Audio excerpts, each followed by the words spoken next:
Thank you so much, thank you so much, thank you so much. कौन कहता है आसमान में सुराख नहीं होता, करने वाला चाहिए, है ना? तो आप सारे लोगों के लिए एक बार जबरदस्त क्लैपिंग होनी चाहिए अपने आप के लिए कि आप यहां पे आए, उसके लिए आपके सम्मान में ताली बजनी चाहिए ताकि पूरे पंजाब को पता चले यहां पे तहलका मचने वाला है। तैयार है? तैयार है? Thank you so much. सबसे पहले मैं शुक्रिया अदा करना चाहूंगा हमारे global diamond director Shri Munish Chopra sir, उनके लिए एक बार जोरदार तालियां, जिन्होंने ये पूरा अरेंजमेंट किया।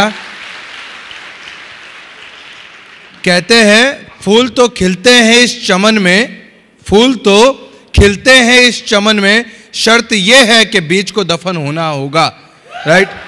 शर्त यह है कि बीज को दफन होना होगा। और यहाँ पे जितने भी leadership global black diamond director, जितने भी लीडर्स आए हुए फ्रंट रो में बैठे हुए, हर वो योद्धा जिस योद्धा ने अपने आप की कुर्बानी दी है आपका भविष्य बनाने के लिए, इन सारे योद्धाओं के लिए एक बार जबरदस्त क्लैपिंग होनी चाहिए, क्योंकि इन्होंने अपने आज की कुर्बानी दी है आपके आने वाले कल को बनाने के लिए। मुझे लगता है इतनी तालियां कम है। आपकी जगह पे खड़े होके ऑल लीडरशिप, जो फ्रंट लीडर है उनके लिए जबरदस्त तालियां होनी चाहिए, ऑल लीडरशिप के लिए, जिन्होंने आपके लिए रात दिन मेहनत की है, आपके सपनों को पूरा करने के लिए समयबद्ध है, कटिबद्ध है, ऐसे सारे लीडर्स के लिए थैंक यू सो मच। दोस्तों, नाम है विजय अग्रवाल, बेसिकली बड़ौदा गुजरात में रहता हूं और आज आप सारे लोगों के सामने अपने जीवन का वो एक परिचय देने आया हूं जिस जीवन के परिचय को इस मोदी केयर ने बनाया है, राइट? मैं सबसे पहले मेरे थैंक यू कहना चाहूँगा मेरे मेंटर, मेरे great leader Shri Alpesh Gajjar sir को। मैं चाहूँगा उनके लिए एक बार जोरदार तालियां हो, राइट? और मैं दिल से धन्यवाद कहना चाहूँगा हमारे सारे appliances, Falguni Trivedi ma'am, Dharmesh sir, हमारे great honour, great mentor Shri Sameer Modi ji, एक बार जबरदस्त क्लैपिंग उनके लिए भी हो जाए। तो दोस्तों शुरू करते हैं। मेरा नाम है विजय अग्रवाल, बेसिकली मैं बड़ौदा में रहता हूं और पिछले 6 साल से इस बिज़नेस को दिल, दिमाग और पूरी आत्मा से कर रहा हूं। इस बिज़नेस को शुरू किया था 9 जनवरी 2016 को और इस बिज़नेस को शुरू करने से पहले ऐसा कोई काम नहीं है जो मैंने नहीं किया। आप यहाँ पे सारे लोग पैसा कमाने के लिए आए हैं, हाँ या ना? सारे लोग पैसा कमाने आए हैं। मैं जब इस बिज़नेस में नहीं था तब मेरे पास पैसों की कोई कमी नहीं थी। हाँ, आप लोग पैसा कमाने आए हैं। मैं जब इस बिज़नेस में नहीं था तब मेरे पास पैसों की कोई कमी नहीं थी, क्योंकि पैसा था ही नहीं। जनरली आपके पास पैसा होगा तो आपको प्रॉब्लम रहेगी, हाँ या ना? अगर आपके पास जेब में 2000 का नोट पड़ा है तो आप सोचेंगे कि खर्च करूं, सेविंग करूं, क्या कर दूं, क्या नहीं करूं, हाँ या ना? हाँ या ना? तो अपनी हालत प्रेम चोपड़ा के उस डायलॉग की तरह थी कि नंगा नहाएगा क्या और निचोड़ेगा क्या, बराबर है? तो आप यकीन मानिए इस बिजनेस को करने से पहले ऐसा कोई काम नहीं था जो नहीं किया। 10 बाय 10 के आलीशान बंगले में रहा करते थे हम, हाँ बराबर, 10 बाय 10 के आलीशान बंगले में रहा करते थे। 4 व्हीलर के नाम पे हमारे पास एक साइकिल हुआ करती थी और हम उस साइकिल पे बड़ी शान से निकला करते थे तब तक जब तक उस साइकिल के टायर में हवा थी। समझ पा रहे मेरी बात को, राइट? और इस बिजनेस को मतलब मैं आपको बताऊं कि मैं सुबह 4 बजे उठता था, घर घर न्यूज़पेपर डालने जाता था, वहां से सुबह 7 बजे वापस आता था, निरमा कंपनी में जॉब जाता था, निरमा कंपनी से 5:30 बजे घर को आता था, रात में शाम को मेडिकल स्टोर पे जॉब जाता था। सुबह 4 बजे से लेके रात को 11-12 बजे तक काम करने के बाद में मेरे पास आता था 4800 से 4500 से 4800 रुपया, और 4800 रुपया जब मेरे घर पे आता था, मेरे हाथ में आता था, आप यकीन मानिएगा मैं मेरे घर पे ले जाके जब देता था 4,80,000 के बराबर वो अमाउंट होती थी मेरे लिए। 4,80,000 रुपए का, मात्र 4800 रुपए। घर के अंदर सबसे बड़ा हूं मैं, हम 2 भाई बहन, हम 4 भाई बहन है, माता पिता के साथ 6 लोगों की फैमिली है हमारी।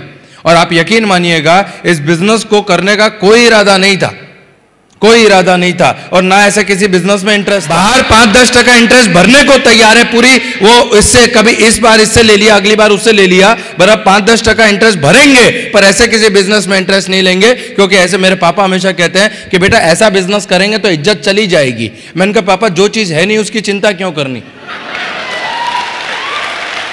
एक गरीब आदमी को, एक मिडिल क्लास परिवार को पूरी जिंदगी इस बात की चिंता रहती है कि हम ऐसे किसी बिजनेस में आएंगे तो हमारी इज्जत चली जाएगी। मैंने कहा भैया इज्जत होती है हमारे पास तो पैसा भी होता, आया ना, बराबर है। और ये भ्रम है, आप यकीन मानिएगा इस बात को, ये बिल्कुल मिथ्या है। इस दुनिया में जब तुम्हारी जेब में पैसा है तभी लोग पूछते हैं कि तू कैसा है, उससे पहले कोई नहीं पूछने आता कि तू कैसा है, आया ना, आया ना। हमारे गुजराती में कहावत है कि जेनी आंगड़ी में वागे ने इन्हें दुखाओ थाय, जिसकी उंगली में चोट लगती है ना दर्द सिर्फ उसको होता है। पैसे की कीमत उसी को है जो एक एक रुपए को जोड़ जोड़ के चलता है, उसको नहीं होगी जिसको बाप की तरफ से सोने की चम्मच आई हो, आया ना। बाकी है, करियाने वाले का बाकी है। मैंने मेरी जिंदगी में कई सुबह ऐसी देखी है कि सुबह उठने के बाद में चाय बनाने के लिए पड़ोसी का दरवाजा खटखटाना पड़ता था, किसी दिन चाय पत्ती के लिए तो किसी दिन शक्कर के लिए। वो दिन देखे हैं हमने, वो दिन देखे हैं। जिंदगी चल रही थी, मार मचेड़ के चल रही थी, कोई विजन नहीं था, चारों तरफ अंधकार था, कोई इंसान साथ देने को तैयार नहीं था, कोई इंसान राह बताने को तैयार नहीं था। उस समय एक आदमी, मैं निरमा कंपनी से जॉब को घर जा रहा था, एक आदमी आया, बाइक रुकी और बोला कि विजय तू क्या करता है। मैं उसको पहचानता था थोड़ा थोड़ा, तो बोला विजय तू क्या करता है। मैंने कहा सुबह 4 बजे उठता हूँ, न्यूज़पेपर डालने जाता हूँ, फिर आता हूँ निरमा कंपनी में जॉब जाता हूँ, फिर आता हूँ मेडिकल पे काम करने जाता हूँ, सुबह 4 बजे से रात को 11 बजे तक काम करता हूँ। तो बोले तुझे पैसा कमाना है। अब मुझे एक बात बताइए, अगर किसी आदमी से पूछा जाए, किसी भूखे आदमी से कि तुझे खाना खाना है, तो वो क्या बोलेगा, क्या बोलेगा, नहीं खाना, बराबर है। उसने सवाल कौन सा पूछा, तुझे पैसा कमाना है। मैंने कहा हाँ कमाना है। तो बोले चल, मेरे को बाइक पे बिठाया उसने और ऐसे ही जबरदस्त सेमिनार में ले जाके बिठा दिया मेरे को, और मैं पीछे खड़ा था, जैसे आप खड़े हैं ना ऐसे मैं पीछे खड़ा था। और इस स्टेज की विडंबना यह है कि इस स्टेज पे जितने लोग आते हैं ना वो लाखों करोड़ों की बात करते हैं, हाँ या ना। आप लाखों कमाओगे, आप करोड़ों कमाओगे, आपके घर पे हेलीकॉप्टर आएगा, आपके घर पे मर्सिडीज आएगी, बेंटली ले आओगे, आलीशान बंगला होगा, ये होगा वो होगा, फलाना होगा, ढेकाना होगा। और मैं पीछे खड़ा खड़ा हंस रहा था कि कब ये खत्म हो और कब मैं निकलूं, कब ये खत्म हो कब मैं निकलूं। क्योंकि मेरे पापा ने मुझे बचपन से सिखाया, बेटा जिस गांव जाना नहीं उसका रास्ता नहीं पूछते, आया ना। हमारे खानदान में किसी ने लाख कमाया नहीं, करोड़ कमाया नहीं, तो हम कमा नहीं सकते। बाहर लोग क्या डायलॉग मारते हैं कि करेले की बेल में करेला आता है, आया ना, बोलते कि नहीं बोलते कि तेरे बाप ने, एक कहावत मशहूर थी हमारे वहां पे मेरे लिए कि बाप ना मारी मेंढक की बेटा तीरंदाज, बराबर है। बाप ने कभी मेंढक का शिकार नहीं किया और बेटा देख कितनी बड़ी बड़ी बातें करता है, बराबर। तो मैं गया, मैं जैसे ही सेमिनार खत्म हुआ, मेरा दोस्त मुझे बाहर लेकर निकला, बाहर लेकर निकला, जैसे ही बाहर लेकर निकला उसने पूछा कैसा लगा। मैंने कहा जबरदस्त। बोले करेंगे, मैंने कहा नहीं। बोले कैसा लगा, मैंने कहा जबरदस्त। बोले करेंगे, मैंने कहा नहीं। बोले क्यों, मैंने कहा यहां पे सब लाख कमाने की बात करते हैं, मुझे तो 2-3 हजार ही चाहिए। समझ पा रहे मेरी बात को। जब वहां पे लोग बोल रहे थे कि मैं मर्सिडीज आएगी, मैं पीछे खड़ा खड़ा सोच रहा था कि साइकिल पंचर हो जाती है, उस पंचर को जुड़वाने के 5 रुपए नहीं है और ये मर्सिडीज लाने की बात कर रहा है, आया ना। वो बोलता है पार्ट टाइम करके लाखों कमाओगे। मैंने कहा मेरे बाप दादा की जिंदगी निकल गई मजदूरी करते करते, उन्होंने लाख इकट्ठा देखा नहीं है, 4 घंटे में लाख कमाने की बात कर रहा है। जाएगा दिमाग में, जाएगा। बाहर निकले, मेरे दोस्त ने पूछा कैसा लगा, मैंने कहा जबरदस्त। बोले करेंगे, मैंने कहा नहीं। बोले क्यों, मैंने कहा यहां तो सब लाखों कमाने की बात करते, तू 2-3 हजार कमाने की बात हो तो कर। बोले नहीं विजय तू लाखों कमाएगा। हमारी अपलाइन क्या बोलते हमको कि तू लाखों कमाएगा। मैंने कहा मेरे को लाख चाहिए ही नहीं। बोले नहीं विजय तू लाखों कमाएगा। मैंने कहा लाख चाहिए ही नहीं। बोले नहीं तू लाखों कमाएगा। मैंने कहा तुझे भरोसा है मुझे लाख आएगा। बोले मुझे पूरा भरोसा है कि तुझे लाख आएगा। मैंने कहा जिस दिन मुझे लाख आ जाए 97 तू रख लेना और 3 मेरे को दे देना। जिस दिन तुझे लगता है, मुझे थोड़ी लगता है कि मुझे लाख आएगा, तुझे लगता है कि मुझे लाख आएगा, हाँ या ना, बराबर है। तुझे लगता है मुझे लाख आएगा, मुझे नहीं लगता कि मुझे लाख आएगा। मैंने कहा जिस दिन लाख आ जावे 97 तू रख लेना और 3 हजार मुझे दे देना। आप यकीन मानना दोस्त, 3 हजार रुपए कमाने की छोटी सी सोच लेकर मोदी केयर बिजनेस में आने के लिए अभी तैयार भी नहीं था। मैं सिर्फ 3 हजार रुपए कमाना चाहता था, चाहत थी, मेरा इरादा नहीं था। कहते हैं चाहतों का सौदा होता है मेरे दोस्त, इरादों का सौदा नहीं होता। चाहतों का सौदा होता है, इरादों का सौदा नहीं होता। और मोदी केयर एक इरादा है और हर किसी के बस की बात नहीं है मोदी केयर,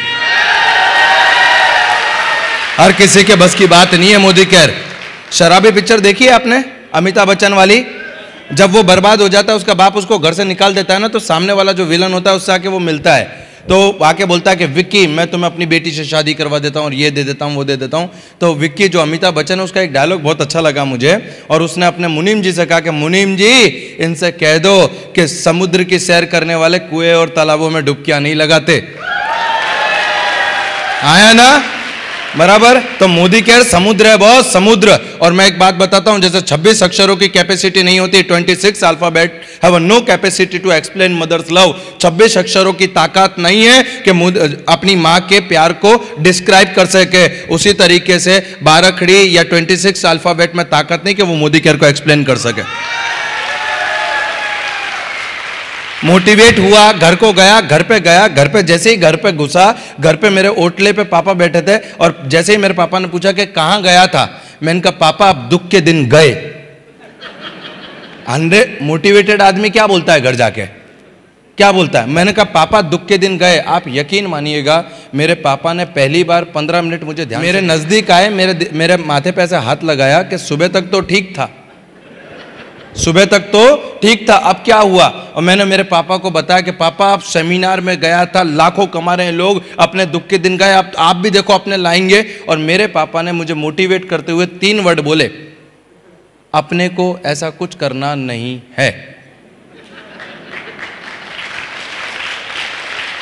अपने को ऐसा कुछ करना नहीं है। और उस दिन मुझे समझ में आ गया कि आप दुनिया में किसी को भी समझा सकते हो बाप को छोड़ के, बराबर है? बाप को समझाना और हाथी को रिक्शे में बिठाना इक्वल है, क्योंकि वो कैरेक्टर में है, क्योंकि उनको लगता है कि वो बाप है, बराबर है? गलत वो भी नहीं है, मैं रिस्पेक्ट करता हूं मेरे माँ बाप का। मैं हमेशा कहता हूं कि अगर मेरी चमड़ी के जूते बना के भी पहनाऊं ना, तो उनका ऋण में उतार नहीं सकता, बराबर है? इतना प्यार करता हूं मैं मेरे माँ बाप से। मेरे पापा ने बोला कि ऐसा कुछ करना नहीं है। मैंने कहा क्या हुआ? तो बोले इसमें इज्जत चली जाएगी। मैंने कहा पापा जो चीज है नहीं उसकी चिंता क्यों करते हो, बराबर है? क्योंकि लोगों को लगता है कि हमारी बहुत इज्जत है, बहुत इज्जत है। जब किसी दोस्त को फोन करते हैं कि यार 10,000 पड़े हो तो भेजना, तो वो क्या बोलता है पता है? यार कल बोला होता तो आज ही किसी को दिए। आप ट्राई कर लेना बाहर निकल के कि यार एक 10-20 हजार की जरूरत थी, 10-20 हजार। वो ये बोला यार कल फोन किया होता तो, बराबर? तो हम हमेशा गरीब आदमी को ये लगता है कि उसकी मार्केट में बहुत इज्जत है, पर ऐसा कुछ होता नहीं है। मैं मेरे पापा को बहुत समझाया, पापा ने बोला नहीं अपने तो वही सब चल रहा है, वही चलाओ, और अच्छी नौकरी मिल जाएगी, और अच्छी नौकरी मिल जाएगी, और नौकरी मिल जाएगी। मैंने हजारों लाखों करोड़ों माँ बाप को ये बोलते हुए सुना है कि बेटा तू चढ़ मत, अगर तू सीढ़ियां चढ़ेगा तो गिर जाएगा, अगर तू गिर गया ना तो तेरी मलम पट्टी कराने तुझे दवाखाने भी नहीं लेके जाऊंगा और मारूंगा वो अलग। एक बच्चे के अंदर डर बिठाया जाता है कि वो चढ़ेगा गिरेगा तो माँ बाप भी उसका साथ नहीं देंगे। हराम बराबर कोई माँ बाप ये बोलता हो कि बेटा तू चढ़, तेरा बाप बैठा है तुझे गिरने नहीं देगा, तेरा बाप बैठा है तुझे गिरने नहीं देगा। आप फीडिंग क्या करते हैं? मेरी फीडिंग भी इस तरीके से हुई। मैंने भी मेरे पापा की बात मानी, नहीं किया मोदी केयर, नहीं किया। मोदी केयर अपॉर्चुनिटी आई थी 2013 में मेरे पास, मैंने नहीं किया।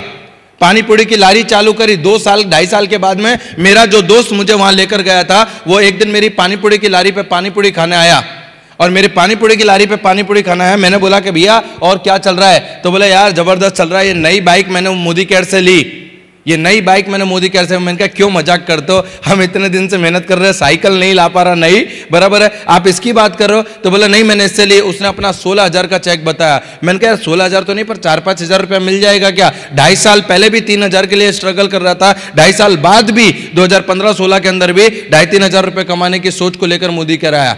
उसने बोला कि चल तेरे को मिल जाएगा। मुझे थोड़ा विश्वास हुआ कि इसकी बाइक आई तो अपनी साइकिल तो आ जाएगी, नहीं, अगर उसकी बाइक आई है तो मेरी साइकिल तो नहीं आ जाएगी, राइट? मेरे को लेकर आया वो। उसने बोला कि कल फिर से सेमिनार में चलेंगे। मैंने कहा यार तू ही समझा दे, सेमिनार में तो बड़ी बड़ी बातें होती है, अपने दिमाग में नहीं जाती। बोले नहीं कल एक बहुत अच्छे अच्छे आदमी आने वाले हैं, तू चल। और 9 जनवरी 2016 के दिन वो मेरे को सेमिनार में लेकर आया।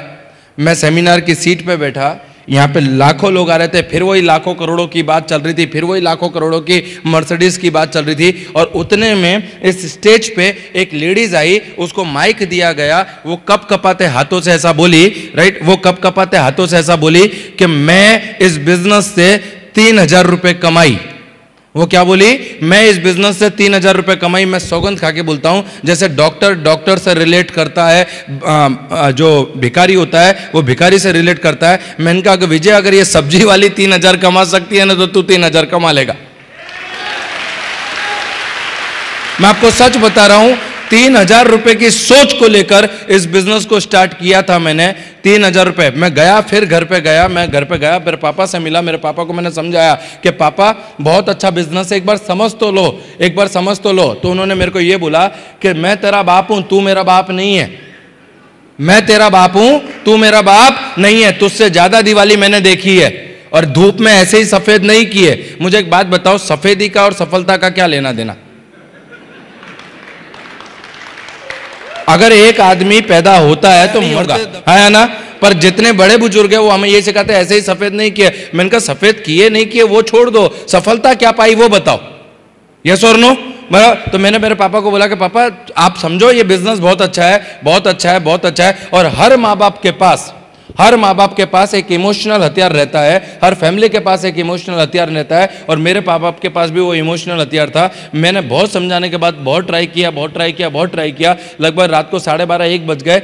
1 बजे जब कहते हैं ना कि व्हेन यू आर्ग्यूमेंट, जब आपका आर्ग्यूमेंट एंड होने आता है, तब उन्होंने ऐसे 2 उंगली रखी, 2 उंगली। अगर मोदी केयर चाहिए तो बाप नहीं, बाप चाहिए तो मोदी केयर नहीं। और आप यकीन मानना, मैं हमेशा कहता हूं, मेरे हर सेमिनार में मैं कहता हूं कि आपको बाहर की दुनिया बाद में जीतनी है, पहले अंदर की दुनिया को जीतना है। अगर आप अंदर की दुनिया से हारे हुए हो तो बाहर की दुनिया में आपको कोई जिता नहीं सकता। आपको अंदर की दुनिया को जीतना है। मेरे अंदर द्वंद्व चल रहा था, मेरे अंदर युद्ध चल रहा था कि किसकी मानूं, इस बाप को बचाने के लिए, इस फैमिली को बचाने के लिए। अगर आज मैंने ये कड़वा डिसीजन नहीं लिया तो इसकी कीमत मेरी पीढ़ियों को भुगतनी पड़ेगी। अगर इन्होंने कुछ किया होता तो मुझे कीमत नहीं चुकानी पड़ती, अगर मैं कुछ नहीं करूंगा तो मेरी आने वाली पीढ़ियां कीमत चुकाएंगी। ये बात मुझे उस दिन समझ में आई, और यकीन मानिए 1 सेकंड में मैंने डिसीजन लिया कि मेरे को मोदी केयर करना है। मुझे नहीं पता मेरे दोस्त कि आप सफलता की क्या कीमत चुकाओगे। इस दुनिया में आलू प्याज फ्री में नहीं मिलता, आलू प्याज फ्री में नहीं मिलता, उसकी भी कीमत है। आप सफलता लेने निकले हो, कीमत चुकानी पड़ेगी आपको।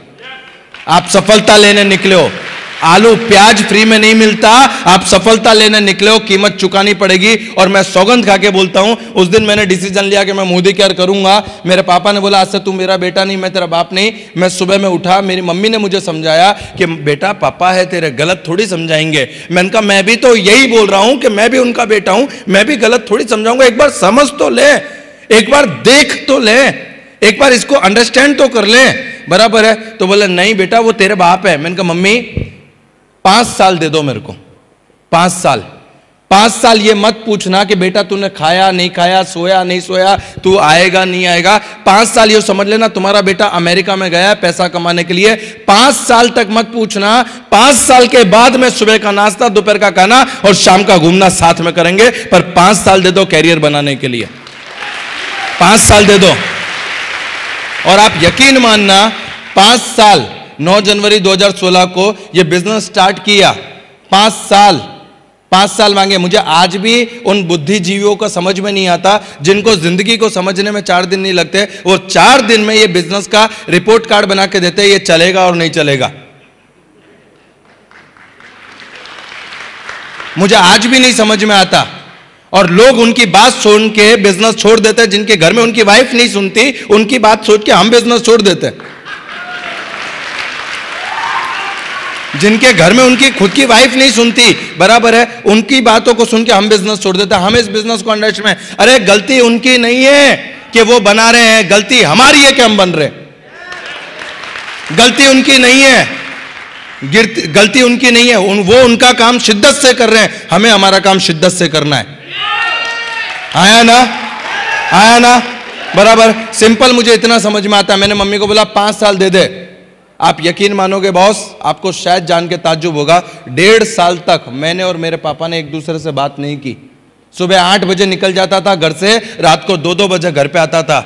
मुझे नहीं पता कि आप लोग 2 दिन बात करते कि नहीं करते। बॉस अकेले में बैठ के रोया करता था कि जिस बापा की जिंदगी को, जिनको अच्छी जिंदगी देने के लिए, जिस माँ बाप को सुख शांति समृद्धि देने के लिए मैं इतनी मेहनत कर रहा हूं, वही मेरे जज्बात, मेरी फीलिंग को नहीं समझ पा रहे। वो मेरे से रूस के बैठे, मेरे से गुस्सा होके बैठे। 1.5 साल लगातार मेरे फादर ने मुझसे बात नहीं की। अगर मैं खाने बैठा हूं तो वो खाने नहीं बैठेंगे, वो खाने बैठा हूं तो मैं खाने नहीं बैठूंगा। मैं रात को 2 बजे घर में तब घुसता था जब वो सो जाते थे। हर रोज एक आदमी मेरे माँ बाप को समझाने के लिए रोज शाम को घर पे आता था कि बाबूलाल जी तुम्हारा लड़का देखो किस धंधे में है, देखो किस धंधे में। हर रोज, मतलब उसके बच्चों की उसको नहीं पड़ी, पर उसको बाबूलाल जी के लड़के की पड़ी है, जो मोदी केयर में आने से पहले उसको नहीं पड़ी थी, इस बिजनेस में आने से पहले। अच्छा, ऐसे आप उसको फोन करके बोलोगे भैया आपको डेमो बताना आना, तो वो आपको टाइम नहीं देगा, पर आपको समझाने के लिए वो खुद की रिक्शा लेके, आपका टाइम लेके आपके घर पे आके समझा के जाएगा कि मोदी केयर क्यों नहीं करना। रोज, हर रोज। मेरी मम्मी ने बोला कि बेटा देख, वो ताऊ जी आए थे, वो मामा जी आए थे, वो फलाने आए थे, वो ढेकाना आए थे, और सब बोल रहे हैं कि ये धंधा करने लायक नहीं है। सब सलाह दे के जा रहे कि ये धंधा करने लायक नहीं है। आप खाली उनको बोलो कि 6 महीने का राशन भरवा दे, मेरा बेटा वही करेगा जो आप कहोगे। 6 महीने का राशन भरवा दे, फिर वही करेंगे जो वो कहेंगे। ऐसा बोलना शुरू हुआ और सलाह देने वाले खत्म होते चले गए, क्योंकि सलाह देने में पैसा थोड़ी लगता है, पैसा तो राशन भराने में लगता है। हाँ या ना, हाँ या ना, बराबर। और दोस्तों मैं आपको सच बता रहा हूं, आपको ऐसा लगेगा कि विजय ऐसा बोल रहा है, पर सच बता रहा हूं कि जिंदगी में आपको देखना हो ना, तो अपने आस पड़ोस में जाके, उनके पास जाके देखना। जब उनके पास पैसा था ना, तो वो 8वें 7वें आसमान पे थे, और आज उनके पास पैसा नहीं है तो कोई पूछने भी नहीं जा रहा उनको। कड़वी हकीकत बता रहा हूं मैं आपको, कड़वी हकीकत है ये, और ये हकीकत है। मुझसे पूछो क्या होती है प्रॉब्लम। मेरे फादर का एक्सीडेंट हुआ था, मेरे पापा सब्जी की लारी लगाते थे, उनका एक्सीडेंट हुआ था, एक पैर 3 जगह से टूटा था। मैं मेडिकल स्टोर पर जॉब कर रहा था। मैं जैसे ही रात को 12 साढ़े 12 बजे घर पे पहुंचा, मुझे पता चला मोदी केयर में आने से पहले कि मुझे पता चला कि उनका एक्सीडेंट हो गया है। मैं हॉस्पिटल पहुंचा, भरी बरसात में रिक्शा के अंदर, उस टाइम पे एम्बुलेंस का भी पैसा लगता था, भरी बरसात में रिक्शा के अंदर मेरे पापा को एक हॉस्पिटल से दूसरे हॉस्पिटल, दूसरे हॉस्पिटल से तीसरे हॉस्पिटल, जहाँ पे भी जाते थे 1 लाख का पैकेज, 80,000 का पैकेज, 1.5 लाख का पैकेज। एक रिश्तेदार नहीं आया कि जिसने आके जेब में से 5 रुपये भी निकाल के दिए हो। खबर पूछने भी कोई नहीं आया था, क्योंकि उनको पता था कि जाएंगे तो जेब में से 1,500 निकाल के देना पड़ेगा। और उस दिन समझ में आया कि दोस्त, अगर तेरी जिंदगी में तुझे आगे बढ़ना है, अगर तुझे जिंदगी में कुछ करना है, अपनी गरीबी का ढिंडोरा लेके लोगों के सामने भीख मांगता हुआ नहीं घूमना है ना। अपनी गरीबी का ढिंडोरा लेके, अरे मैं गरीब हूं मुझे 10,000 दे दो, अरे मेरी बहन की शादी है मुझे 25,000 दे दो, तो बेटा जिंदगी में अपने दम पे कुछ करने का ठान। और मैं आपको कसम बोल रहा हूं, 15% इंटरेस्ट पे, ब्याज पे 15% महीना इंटरेस्ट पे, हमारे वहाँ भरवाड़ होते हैं, भरवाड़ जो दूध का धंधा करते हैं, उनसे पैसा लेकर आया था मैं 50,000 रुपया। और वो 50,000 का 3,85,000 रुपया मैंने भरा है, ब्याज का ब्याज, ब्याज का ब्याज, उसका ब्याज। चोट कितनी गहरी है ना, वो आपको पता भी नहीं है। लोगों को लगता है कि यार आज आपको ये फूल, ये मालाएं, ये हार, ये सर्टिफिकेट, ये ट्रॉफी, ये कंधे पे उठाना सब दिख रहा है, बराबर है। आपने वो काली रात नहीं देखी जिसको मैंने गुजारा है। आपने वो काली रात नहीं देखी जब डॉक्टरों के सामने हाथ जोड़ने पड़ते थे ना कि साहब ड्रेसिंग तो कर दो, 200 रुपये ड्रेसिंग के, वो भी नहीं हुआ करते थे हमारे पास उस समय। उसके बाद में मैंने काम करना शुरू किया, और इनकी सलाह मानूंगा मैं। जब मैंने मोदी केयर स्टार्ट किया ना, तो मेरी सोसाइटी में जहां हम रहते थे, स्लम एरिया था, वहां पे हर जो 2-4 दोस्त थे, उन्होंने अपने बच्चों को यह कहना शुरू कर दिया था कि तू कुछ भी बन जाना, तू इसके साथ मत रहना, बराबर। मेरी हालत ऐसी थी जैसे मैंने कोई अल-कायदा संगठन ज्वाइन कर लिया हो और मुझे आतंकवादी घोषित कर दिया हो ना, ऐसी। हाँ, और इसके और आप नहीं मानेंगे, आप डेमो बताने जाते हैं तो लोग कम से कम आपको घर पे बुला के पानी का ग्लास तो देते हैं। मैं बताता हूं आपको बॉस, जब लोगों को पता चलता था ना कि कुछ बताने के लिए आया, रिश्तेदार, अन्ना उनकी बात तो छोड़ दो, रिश्तेदारों की बात कर रहा हूं, राइट। तो ऐसे, अब तू हमको, तेरे घर में खाने की तकलीफ है, तेरे घर में खाने के वादे, तू हमको सिखाएगा लाख कैसे आएंगे, बराबर है। देखना छोड़ दो बॉस, आप तो नसीब वाले हो कि आपको कोई सुनता तो है, देखता तो है। यहां तो देखने तक को तैयार नहीं था, देखने तक को तैयार नहीं था। उस टाइम पे सिर्फ एक ही आदमी मेरे साथ था, मैं खुद। उस टाइम पे एक ही आदमी था साथ में, मैं खुद। मैंने सोचा कि जिनको मैं जानता हूं वो इतने से हैं, और जिनको मैं नहीं जानता वो पूरी दुनिया है, और मोदी केयर में ज्यादा पैसा कमाने के लिए पूरी दुनिया को लाना पड़ेगा। इतनों से काम नहीं चलेगा, इतनों से काम नहीं चलेगा, बराबर है। लोग बोलते सर हमारे पास कांटेक्ट नहीं है। मैं आपको बताता हूं, एजुकेशन 10th पढ़ा हूं मैं, एजुकेशन में फैमिली बैकग्राउंड जीरो। जब मोदी केयर में आया, एक शर्ट भी 2 जगह से फटा हुआ था। बात करने के लिए जो तमीज चाहिए ना, तमीज नहीं थी। आज जो आप सुन रहे हैं ना इतना बढ़िया तरीके से, आप उस टाइम पे तू तड़ाक चल बे, निकल, ए चल, ऐसी ये लैंग्वेज थी हमारी।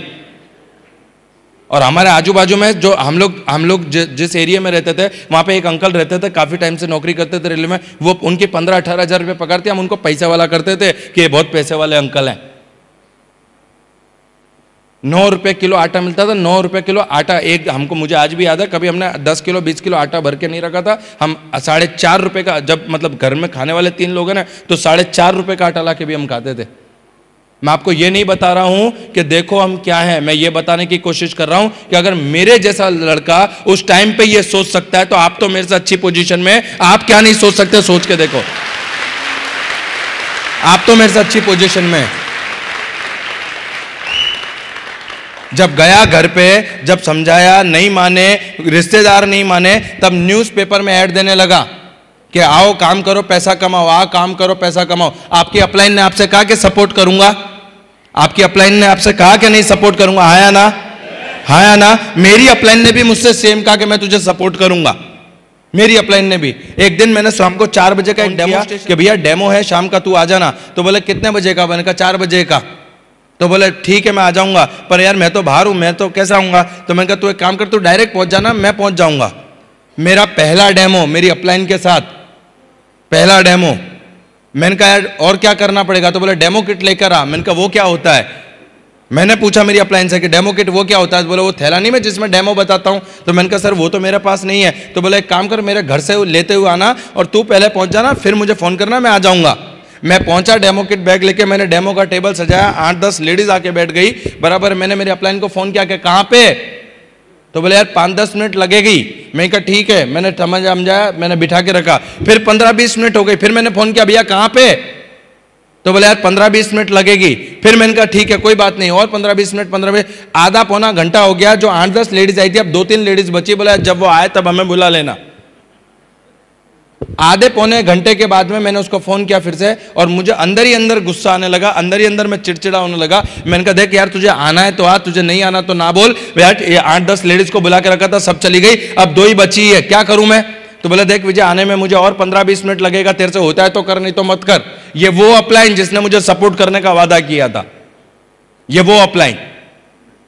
बोलते हैं जो लेडीज आई मुझसे बोला कि यार विजय भाई आप जैसा हो वैसा कर दो। बोलते ना मरता क्या ना करता। मैंने 2 ग्लास उठाए, दोनों ग्लास में पानी भरा, एक में लाइजोल डाला, एक में स्टेरिक्लिन। मैंने कहा देखो बैक्टीरिया मर गए। मैंने कहा देखो बैक्टीरिया मर गए। डॉन को पता है रिवॉल्वर में गोलियां नहीं थी। डेमो आता या नहीं आता किसको पता? मेरे को। सामने वाले को पता था क्या? नहीं। डॉन को पता है रिवॉल्वर में गोलियां नहीं थी। मैंने 2 ग्लास उठाए और मैंने एक में लाइजोल एक में स्टेरिक्लिन डाला। मैंने कहा देखो बैक्टीरिया मर गए। जैसे आपने ताली बजाई उनने भी बजाई। 4 स्टेरिक्लिन के ऑर्डर आए। स्टेरिक्लिन के ऑर्डर लेकर मैं नीचे उतरा। जैसे ही अपार्टमेंट के नीचे उतरा, थोड़ी दूर पे चाय की टपरी पे मेरा दोस्त चाय पी रहा था, जो मेरा अपलाइन था। मेरे को अब जिसको आपको देख के गुस्सा आ रहा हो, मतलब तलवार हो और 2 टुकड़े करने का मन करे, ऐसी AK-47 दियो तो उतार दूं सारी की सारी उसमें। इतना गुस्सा आ रहा था और मैं आप अंदर ही अंदर डिसीजन ले लिया अब करना नहीं है। मेरा बाप बोलता था ये बेवकूफ़ बनाते, सच में ये बेवकूफ़ बनाते, कोई सपोर्ट वपोर्ट होता नहीं है, ये सब फालतू के काम है। और मैं गया, मैं उसके, वो चाय पी रहा था, मैं गया उसके पास और मैंने उसकी जो डेमो किट थी, मैंने कहा ये पकड़ तेरी लंका। मैंने कहा ये पकड़ तेरी लंका। उसने भी मुझे स्माइल दी प्यार से। और उसने मुझसे 2 सवाल पूछे। सवाल नंबर 1, चाय पिएगा? अब मैं हूं बनिया, मैंने कहा काम तो इसके साथ करना नहीं, चाय क्यों छोड़नी। मैंने कहा काम तो इसके साथ करना नहीं, कम से कम चाय क्यों छोड़नी। उसने चाय का ग्लास मेरे हाथ में रखा और चाय का ग्लास मेरे हाथ में रखने के बाद उसने मेरे से दूसरा सवाल पूछा कि विजय, अगर आज मैं आता तो क्या तू करता? मैंने कहा नहीं, आता तो तू करता, मैं क्यों करूंगा, बराबर है। और आप यकीन मानिए उसने मुझे बोला कि मैं इसीलिए नहीं आया, मैं पौने घंटे से नीचे खड़ा हूं, मैं चाहता था कि तू खुद करे, मैं चाहता था कि तू खुद करे। और उस दिन मुझे समझ में आया कि यार धंधा मेरा है, पैसा मेरे को कमाना है, सपने मेरे हैं और काम करने अपलाइन आएगा।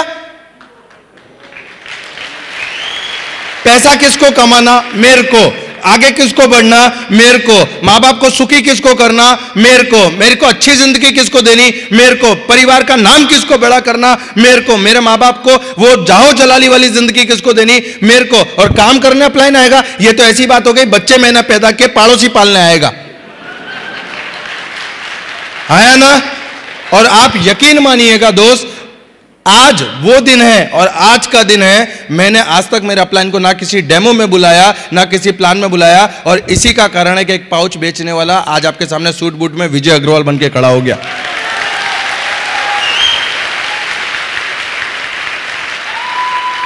यही कारण है। शहीद आजम भगत सिंह का एक बहुत अच्छा मुझे एक सेंटेंस लगता है कि जिंदगी तो अपने दम पर जी जाती है गालिब, जिंदगी तो अपने दम पर जी जाती है गालिब, दूसरों के कंधों पे तो सिर्फ जनाजे उठते हैं, दूसरों के कंधों पे तो सिर्फ जनाजे उठते हैं। और आप यकीन मानिएगा बॉस, आज मुझे करीब 6.25 साल हो गए। 6.25 साल के अंदर ना मैंने मेरी अपलाइन से कभी डेमो करवाया, ना कभी प्लान दिया, ना कभी कुछ। सिर्फ इतना है, मेरी अपलाइन का यूटिलाइज किया, यूज नहीं किया। यूटिलाइज और यूज में फर्क है।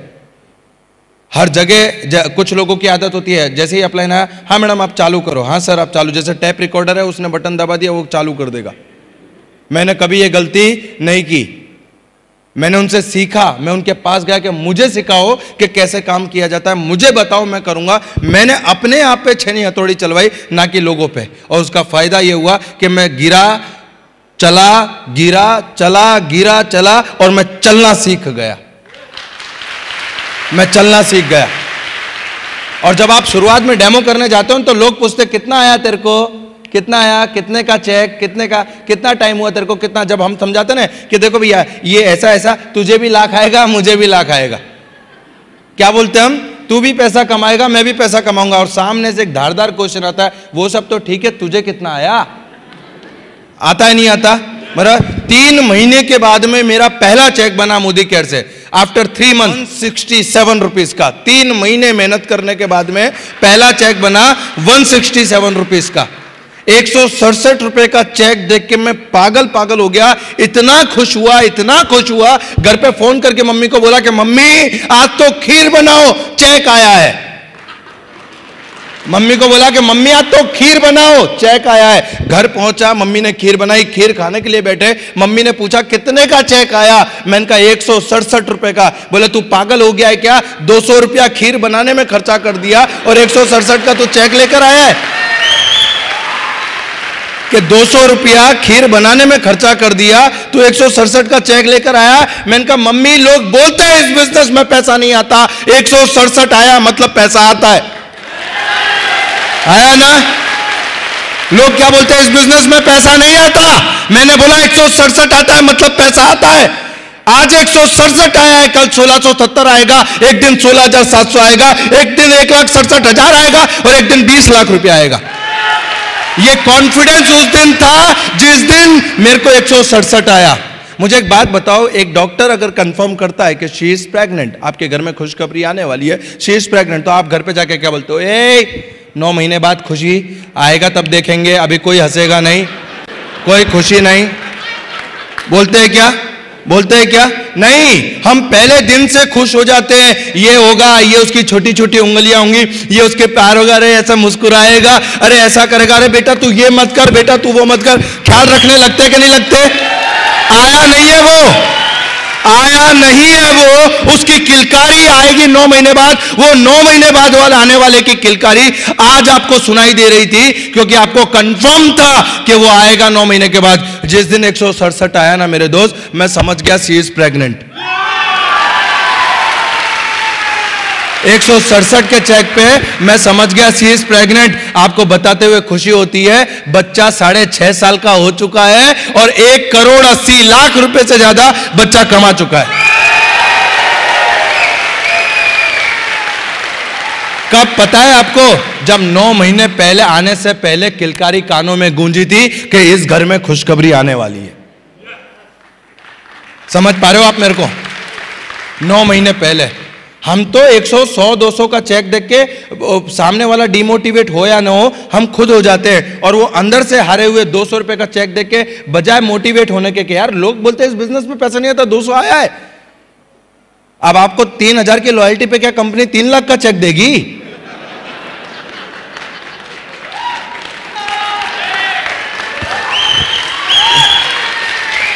हाँ, मार्केट में जाके वही सबसे ज्यादा बात करता है जो 3,000 की लॉयल्टी भी टुकड़े टुकड़े में करता है। बोले 6 महीने से लॉयल्टी करी, पैसा नहीं आ रहा। हाँ है ना, बराबर है। अरे टर्नओवर का पैसा आता है मेरे दोस्त। पानी पूरी बेचता था तब 10 रुपए की 6 पानी पूरी बेचता था, 100 रुपए का धंधा करता था तब 20 रुपया मुनाफा या 30 रुपया मुनाफा होता था। 3,000 रुपए की लॉयल्टी में आपको घर का सामान दे दिया और क्या बच्चे की जान लोगे? हाँ है ना, राइट। और आप यकीन मानना 167 रुपए के चेक से शुरू किया था। मोदी केयर से हाईएस्ट पे आउट है विजय अग्रवाल का 6.5 लाख रुपया महीना, 6,42,000। आज भी याद है कि 200 रुपए की साइकिल खरीदने के लिए, मात्र 200 रुपए की साइकिल खरीदने के लिए घर का सिलेंडर बेचा था मैंने। जैसे इंसान के पास 2 किडनी होती है तो इंसान क्या सोचता है कि एक पे भी तो जिंदा रह सकता है आदमी, हाँ ना। तो उस जमाने में गैस कनेक्शन में 2 सिलेंडर मिला करते थे। हमने सोचा एक से काम चला लेंगे, एक को बेच के साइकिल ले लेते, और 200 रुपए की साइकिल खरीदी थी मोदी केयर से। मुझे बताते हुए गर्व होता है कि मोदी केयर से सबसे पहली गाड़ी खरीदी 7.5 लाख रुपए की grand i10 with in 1 year. जब गाड़ी खरीदने के लिए गया तो शोरूम वाले के पास एंटर हुआ। अब जैसे ही आप शोरूम में जाते हो ना गाड़ी कार खरीदने के लिए, तो आपका स्वागत ऐसे करते हैं जैसे घर पे जमाई आया हो। हाँ जी, क्या लेंगे? ठंडा, पानी, गरम, ये वो, फलाना आइस टी, फलाना टी, कोल्ड कॉफी। पूछते कि नहीं पूछते? ऐसे पूछते कि जैसे घर पे जमाई आया हो। मैं वैसे भी शाहरुख खान जैसा दिखता हूं, आया ना। अरे भैया मेरी माँ की नजरों से देखो, मैं आपको शाहरुख खान से कम नहीं लगूंगा। मैं जैसे ही शोरूम में गया, मेरे को कोई पूछने वाला खड़ा नहीं था वहां पे। उनको लगा ये नौकरी मांगने आया है। और मेरे पास जो एक्टिवा था, बोलते ना दुकान में अधिक मांस, एक एक्टिवा था, उससे 4 दिन पहले कुत्ता टकरा गया था, तो पंखा भी जो था वो आगे का वो ऐसा लटक रहा था। मैं गया, राइट, जैसे मैं शोरूम में अंदर गया, उनको लगा नौकरी मांगने आया है। मैं रिसेप्शन पे गया। हम लोग नहीं, कभी कभी गर्मी लगती है तो डी-मार्ट या बिग बाजार में थोड़ी देर AC की हवा खाया थे किसी मॉल में घुस के। बराबर, देखो आप हंस रहे हो, मतलब जाते तो आप भी हो यार। तो मैं गया, मैंने जाके पूछा कि भैया बताओ, राइट। तो उन्होंने बोला भाई साहब क्या चाहिए? बोला कार। मैंने कहा कार खरीदनी है। तो उनको लगा ये टाइम पास करने आया, तो मेरे को कोने पे सोफा था वहाँ बिठा दिया।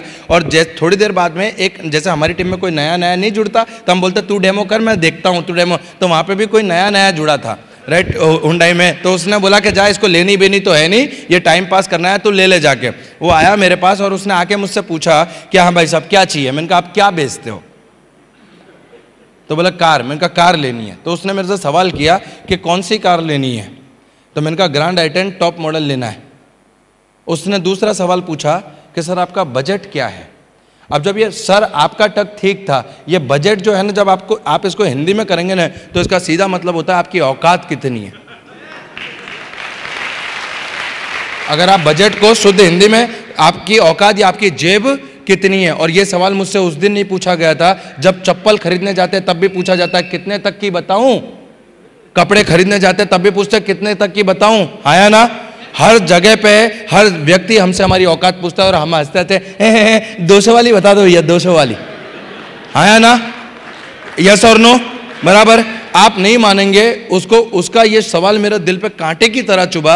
उसने पूछा कि सर आपका बजट कितना है? मैंने कहा ग्रैंड आई10 टॉप मॉडल की कीमत कितनी? तो बोला 7,38,000। मैंने बैग में से चेक बुक निकाली, चेक फाड़ के उसको दे दिया। उसका तीसरा सवाल था कि सर आप करते क्या हो? मैंने कहा भैया पूछ मत, नहीं तो नौकरी छोड़नी पड़ेगी। मैंने कहा भैया पूछ मत, नहीं तो नौकरी छोड़नी पड़ेगी। और आपको बताऊं, मैं फोन किया कि मम्मी पापा को यहाँ फलानी जगह पे भेज दो, मलार पॉइंट पे भेज दो। तो मम्मी को ये नहीं बताया, गाड़ी ली और मम्मी पापा को उठा रही है कि जाओ जाओ वो फंस गया लगता है। मैं तो पहले ही बोल रही थी कि ये सब नहीं करना, जाओ उसको छुड़ा लाओ, कोई छोड़ नहीं रहा होगा। ये शब्द है मेरी मम्मी के। मेरे पापा डरते डरते आए और जब वो चाबी देने के लिए ऐसा आता है ना, तो मैंने उसको बोला कि मैं मालिक नहीं हूं, मैं नौकर हूं, सेठ अभी आ रहे हैं। मैं नौकर हूं, सेठ अभी आ रहे हैं। आप यकीन मानना दोस्त, आप यकीन मानना, जब मेरे पापा आए उनका स्वागत हुआ, उनको वेलकम ड्रिंक दिया गया और उनको बोला सर ये आपकी गाड़ी। और जब उनको चाबी के साथ फोटो खिंचवाया गया ना उनका, तो आप यकीन मानना उनकी आंखों में आंसू थे। और 36 की छाती 72 की थी। 36 की छाती 72 की थी, आंखों में आंसू थे। और उस दिन मुझे लगा कि मोदी केयर वसूल हो गया मेरा। उस दिन पहली बार लगा मुझे कि मोदी केयर वसूल हो गया मेरा। आप यकीन मानना, मैं हमेशा बोलते हैं, लोग बोलते हैं जैसे श्राद्ध में कुत्ते को खाना खिलाते, कौवे को खाना खिलाते। मुझे नहीं पता मेरे दोस्त कि उस कुत्ते और कौवे को खिलाया कौवा खाना मेरे पूर्वजों या मेरे माँ बाप तक पहुंचेगा नहीं पहुंचेगा। पर अगर जिंदगी में जीते जी माँ बाप को धरती पे स्वर्ग मिलता है तो मैं मर मर के मोदी केयर करने को तैयार हूं। मर मर के मोदी केयर करने को तैयार हूं, क्योंकि मेरे माँ बाप से बड़ा मोटिवेशन मेरे लिए इस दुनिया में कोई नहीं है। उन्होंने पूरी जिंदगी, बॉस, उन्होंने पूरी जिंदगी अपने पेट को पट्टा बांध के हमको खाना खिलाया। आज मेरी बारी आई अपने पेट पे पट्टा बांध के उनकी जिंदगी को अच्छा बनाने की।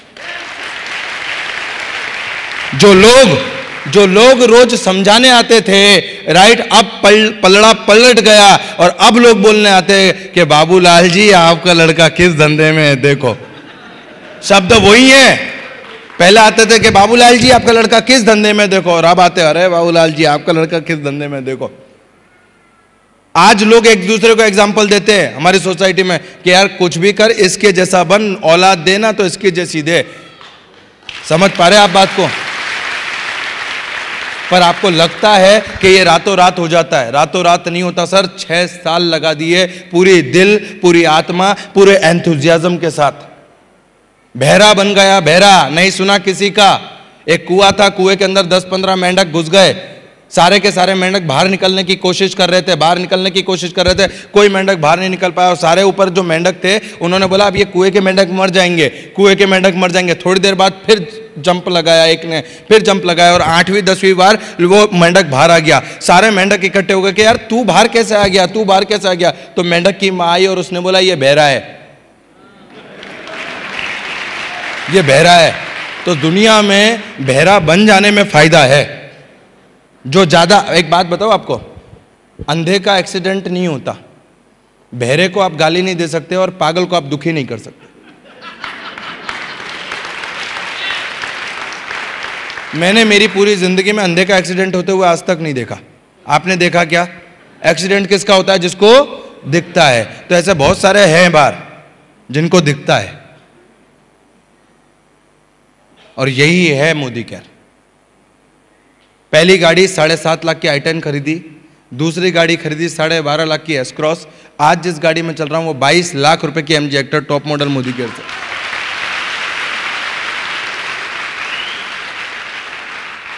प्राउड करती है मेरी माँ, प्राउड। एक टाइम था जब लोग बोलते थे कि तू पनौती है, तेरे घर में तू पैदा हुआ तब से बर्बादी चाहिए। मेरी माँ खुद ये बोल देती थी कभी कभी गुस्से में कि तुझसे बेहतर तो पत्थर को जन्म दिया होता तो अच्छा है। आज मेरे माँ बाप बोलते हैं कि बेटा तेरी जैसी औलाद भगवान सबको दे, तेरी जैसी औलाद सबको दे। आज हिंदुस्तान के अंदर मैं, मेरे माँ बाप के, हमारे खानदान के अंदर पहला आदमी हूँ जिसने 8 इंटरनेशनल एयरपोर्ट देखे हैं। 8 के माध्यम से किया, 8। 1,80,00,000 रुपए से ज्यादा मोदी केयर से पैसा कमा चुका हूं, स्टिल कंटिन्यू। सबसे बड़ी बात बताता हूं आपको मैं, जिस समाज में जो इज्जत का सिंबल चाहिए था ना, एक आदमी को क्या चाहिए होता पता है? कि यार उसकी कोई सुने ना सुने ठीक है, पर एटलीस्ट उसके घर की, उसके परिवार की वैल्यू हो।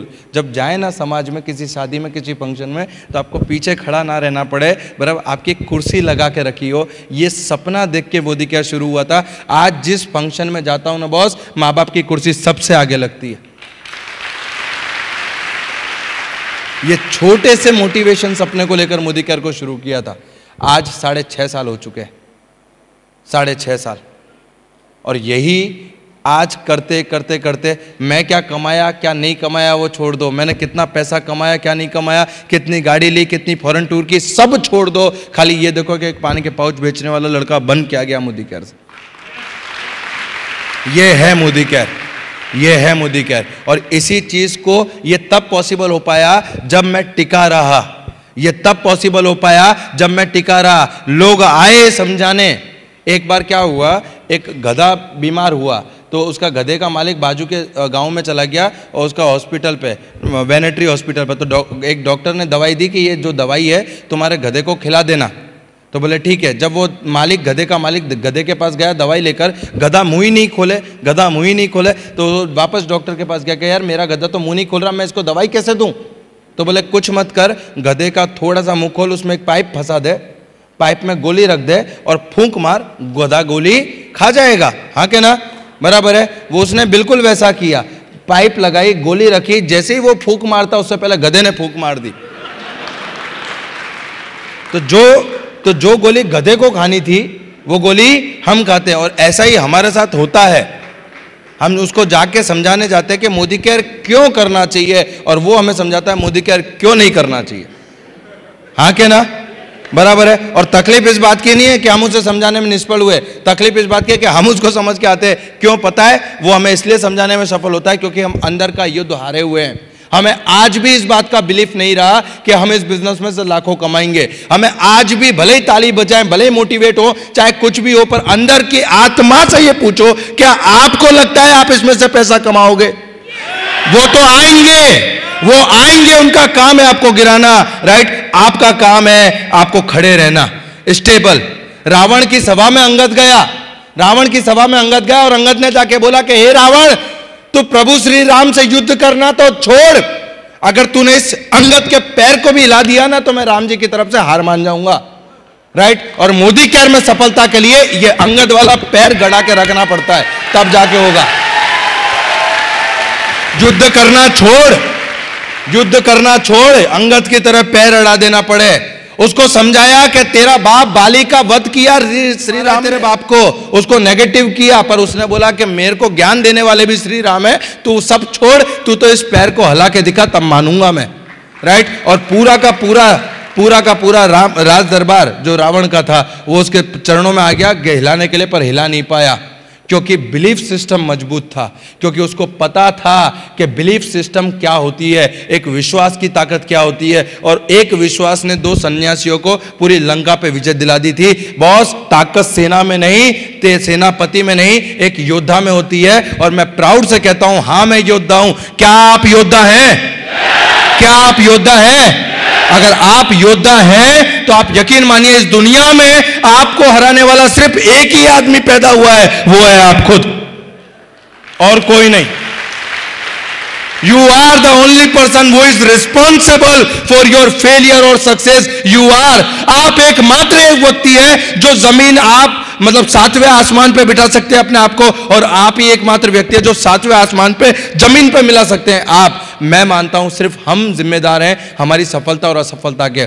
गिरते हैं घुड़सवार मैदान जंग में, हर किसी के बस की बात नहीं होती जंगों को लड़ना। और इसी बिलीफ सिस्टम ने यहां तक पहुंचाया है। इसी बिलीफ सिस्टम ने, एक अम्मा जी थी, वो अम्मा जी की 70-80 साल की उम्र हो चुकी थी। 70-80 साल की उम्र के बाद में अम्मा जी ने बोला कि अब मैं भजन पूजन करने लगती हूँ। थोड़े दिन बाद उस गांव में एक संत महात्मा है, अम्मा जी ने उस संत महात्मा की पूजा की, उनसे गुरु दीक्षा ले ली और उनको गुरु बना लिया। थोड़े दिन बाद गुरु जी ने कहा मैं तो संत हूँ, वैरागी हूँ, मेरा तो जाने का समय आ गया है। अम्मा जी ने कहा कि मैं आपके साथ आऊंगी क्योंकि मैंने आपको गुरु बनाया है। अम्मा जी ने कहा कि मैं तो आपके साथ आऊंगी। गुरु जी ने कहा मैं तो संत हूँ, वैरागी हूँ, मैं सन्यासी हूं, मेरे साथ आना पॉसिबल नहीं है, मैं तो जंगल जंगल भटकूंगा। बोले आप जंगल जंगल भटकोगे, मैं आपके साथ आऊंगी, आप मेरे गुरु हो। उन्होंने समझाया, अम्मा जी नहीं मानी। पूरे गांव वाले इकट्ठे हो गए, अम्मा जी नहीं मानी, पंचायत जुड़ी, फैसला हुआ कि अम्मा जी ये गुरुजी के साथ जाएगी। जब अम्मा जी गुरुजी के साथ जाने लगी तो उन्होंने थोड़ा सा अपना गहना गुना ले लिया, थोड़ा पैसा ले लिया, पोटली बना ली कि कहीं अगर गुरुजी को भिक्षा नहीं मिली, किसी गांव में अगर भिक्षा नहीं मिली तो मैं ये बेच कर मेरे गुरुजी का भरण पोषण कर पाऊंगी। गुरुजी को पता चल गया कि इसके अंदर पैसा है। अब गुरुजी सोच रहा है कि कैसे मैं इस अम्मा से पीछा छुड़ा लूं और कैसे इस पैसे को ले लूं, और अम्मा जी सोच रही है कि मेरा जीवन सफल हो गया, मुझे गुरु मिल गए। थोड़ी देर दूर जाने के बाद जंगल में कुआं आया, अम्मा जी को बोला कि जाओ इस कुएं में से पानी भर लाओ। अम्मा जी जैसे ही पानी भरने गई, उस गुरुजी ने उस अम्मा जी को धक्का मार दिया, क्योंकि कुएं में पानी कम था, अम्मा जी बच गई। कुएं में पानी कम था, अम्मा जी बच गई। अब अम्मा जी सोच रही है नीचे पड़ी पड़ी पानी कुएं में कि लगता है जंगल में लुटेरे आ गए, मेरे गुरुजी को पकड़ लिया और जो है मेरा पैसा लूट के चले गए। गुरुजी सोच रहा है हाश पीछा छूटा इससे। और ये पूरी की पूरी घटना वो परमपिता परमेश्वर देख रहा था। वो परमपिता परमेश्वर एक बकरी वाले का रूप लेकर नीचे आया।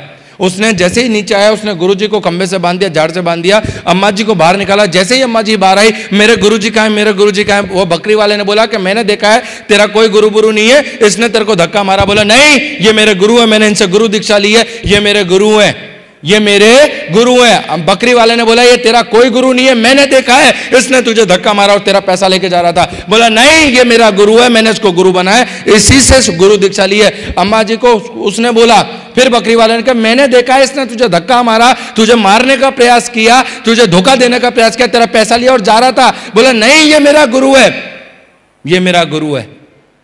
वो बकरी वाला ईश्वर के रूप में आया कि देख मैं ईश्वर, मैं परमात्मा, मैं कहता हूं कि इसने तुझे धक्का मारा है, तेरा गुरु नहीं है। अम्मा जी ने कहा कि तू ईश्वर है, तू परमात्मा है, फिर भी ये मेरा गुरु है। मैंने 70 साल तेरी पूजा की, तूने कभी दर्शन नहीं दिया, आज इसकी वजह से तू दर्शन देने तो आया, आज इसकी वजह से तू दर्शन देने तो आया। That is called belief system, that is called belief system. और ये बिलीफ सिस्टम ये आपके अंदर होना चाहिए। ये किसी दुकान पे नहीं मिलता कि जाके 250 ग्राम खरीद लाए। ये बिलीफ सिस्टम, अगर आप मुझसे पूछे कि विजय अग्रवाल तू यहां तक कैसे पहुंचा, तो मेरा बिलीफ सिस्टम 167 के चेक पे मैंने 1 करोड़ 80 लाख की खुशी मनाई थी, इसलिए मैं 1 करोड़ 80 लाख पे पहुंचा। लोग बोलते हैं इस बिजनेस में, इस प्लान में पैसा नहीं आता। अरे पैसा नहीं आता तो विजय अग्रवाल को इतना कैसे आ गया? मुनीष चोपड़ा सर को इतना पैसा कैसे आ गया? जितने जीबीडीज आगे बैठे हुए इनको पैसा कैसे आ गया? कैसे एसईडी कार ले रहे हैं? कैसे लोग इतने इतने लाखों रुपए निकाल रहे हैं? भैया पैसा आ नहीं रहा है, पैसा बरस रहा है। आप डोल लाओगे तो डोल में और लोटा लाओगे तो लोटा में। हमने पाइपलाइन लगाई है, हमने पाइपलाइन लगाई है। लगाने को तैयार हो? पाइपलाइन लगाने को तैयार हो? तो मुझे इतना ही समझ में आता है मेरे दोस्त कि अगर पूरी दिल से, पूरी शिद्दत से मेहनत करेंगे तो डेफिनेटली हम यहाँ पे पहुंचेंगे। मेरी टीम में एक लेडीज है, मेरी टीम में एक लेडीज है। वो लेडीज आई और उसने आके बोला कि विजय भाई मैं ये बिजनेस नहीं कर सकती। मैंने कहा क्यों? तो बोले मेरे हस्बैंड बोलते हैं कि तू 3-4 महीने से कर रही है और तेरे को पैसा कितना आया? मैंने कहा मैडम आपके बच्चा है क्या? बोले हाँ है। मैंने कहा कौन सी क्लास में? बोले 2nd में पढ़ रहा है, 2nd स्टैंडर्ड में। मैंने कहा वो कब घर पे आता है? तो बोले इतने बजे। मैंने कहा ठीक है, आप अपने हस्बैंड आए ना तो ऐसा ऐसा करना। उनके हस्बैंड शाम को जॉब से आके घर पे बैठे थे, टीवी देख रहे थे। उनका बच्चा घर में आया, जैसे ही उनका बच्चा घर में आया उन मैडम ने बोला इधर आ, पगार ला। तो बोला काय की पगार? तो बोला 3 साल से तेरी स्कूल की फीस भर रही हूं, पगार ला।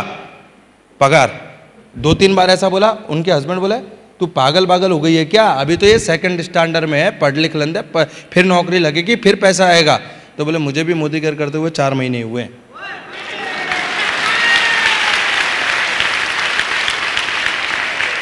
आप समझ रहे बात को?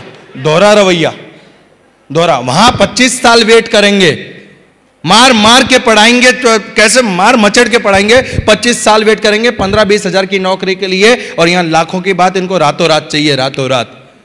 अगर रातों रात आती है ना दोस्त, तो 135 करोड़ में से एक भी गरीब नहीं होता,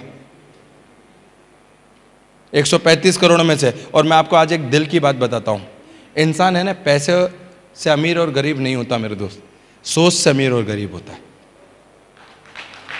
पैसों से अमीर और गरीब नहीं होता, सोच से अमीर और गरीब होता है। और थैंक्स टू मोदी केयर बराबर, जिसने हमारी सोच को इतना बड़ा कर दिया। और इसीलिए हम कहते हैं कि सोच बदलो, खुद को बदलो, दुनिया बदलो। एक बार मेरे साथ रिपीट करेंगे, सोच को बदलो, खुद को बदलो। जगह पे खड़े होकर इसको रिपीट करेंगे जोश के साथ। सोच को बदलो, खुद को बदलो, दुनिया बदलो। सोच को बदलो, खुद को बदलो, दुनिया बदलो। Wish you all the best. जय हिंद, जय Modi care. Thank you so much. Wish all the best. Thank you so much. Thank you.